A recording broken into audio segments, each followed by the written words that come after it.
Indeed, there is a major disruption to the Expo line this morning between Waterfront and Joyce stations. Dawn Chibay joins us live from the Main Street Science World station with the details on exactly what happened leading up to this morning's commute. Dawn.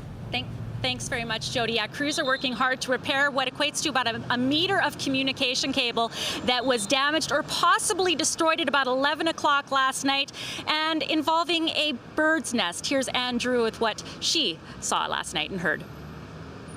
This is one of those things, you know, TransLink has had its issues, without question, but when you're looking at this is just something that nobody could have foreseen.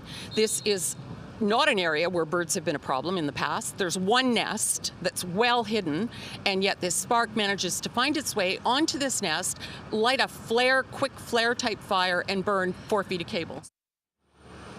So they're working up there right now as we speak. Again, the issue as far as where they're repairing is the third lane at Terminal. So they have crews that basically have to work on their bellies, for lack of a better word. I'm imagining how challenging that must be, splicing cables and the like. At this point, they are looking at hopefully having everything back up and running anywhere between 10 o'clock. That might be ambitious. They're hoping for 11. Certainly, they're hoping for noon at the very latest. So needless to say, it's affecting people's commute this morning. I mean, we've got traffic that is a bit slower going here on Terminal. Traffic police, though, are hoping, trying really hard to, of course, make sure everything runs very, very smoothly, Greg.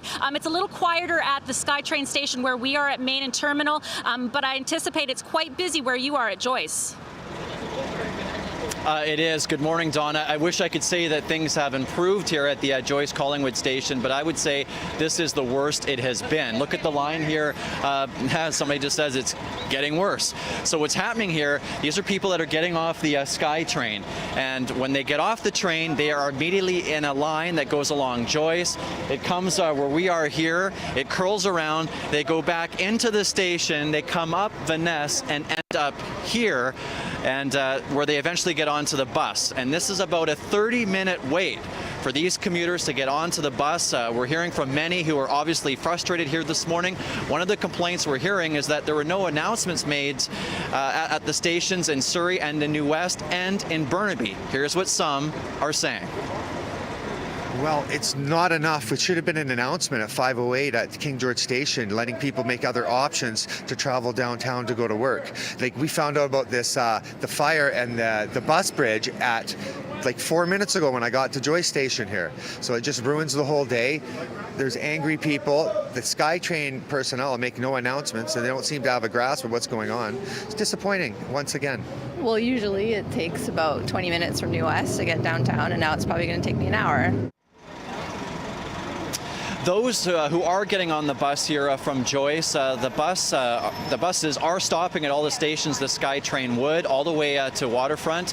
But of course, it'll take much longer than the SkyTrain would have. The Canada line is one option, but we're hearing of another issue with the ticketing machines at the Canada line stations, only accepting cash, no debit, no credit. So that's yet another issue on top of a day that's already been extremely frustrating for these commuters here behind me. Jody? All right, thanks so much. Greg Harper reporting live from Joyce Collingwood Station this hour on the Expo line that is not functioning between there and Waterfront. Thanks, Greg. In other news, the man charged in the beating death of a Surrey hockey mom is expected to plead guilty to manslaughter. 28-year-old Yosef Gopal is expected in court in Surrey later this morning. Crown Counsel will not comment on the nature of his appearance or if a plea is even in the works. Julie Pascal was attacked outside the Newton Recreation Centre in December of 2013 while she was waiting to pick up her son there. The incident triggered a huge safety debate in that community.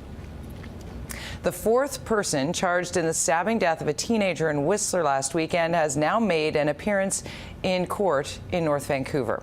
18-year-old Arvin Golick has been charged with manslaughter in the death of Luka Gordich. Just one of the three 17-year-old boys also charged with manslaughter has been denied bail in the case. The other two were released into the custody of their parents with a curfew. Gordich's mother, that is, spent the afternoon in court facing her son's accused killers for the very first time. Support for the family continues to grow. It's devastating for all of us.